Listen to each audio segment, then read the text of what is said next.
সবুজে ঘেরা এক শান্ত গ্রাম ভাজনঘাট। আজ যেটি ভক্তদের কাছে পবিত্র তীর্থস্থান, একসময় এই এলাকা ছিল গভীর জঙ্গল। সেই নির্জন জঙ্গলে এক সন্ন্যাসী ভক্তি ভরে সেবা করতেন শ্রী শ্রী রাধাবল্লভের। দিনরাত পূজা, নাম সংকীর্তন আর ধ্যানেই কাটত তার জীবন।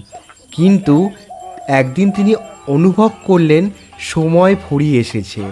মৃত্যুর পূর্বক্ষণে নিজের অসহায়তায় তিনি প্রিয় বিগ্রহকে বিলের জলে বিসর্জন দিয়ে চিরবিদায় নিলেন।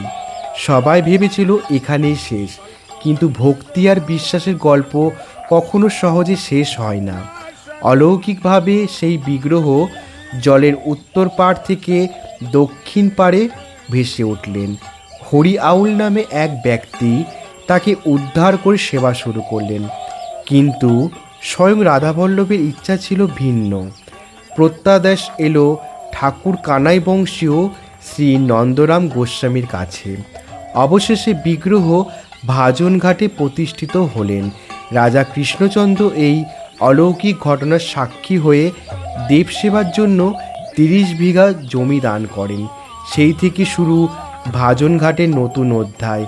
আজও এখানে দোল উৎসব মহাসমারোহে পালিত হয়।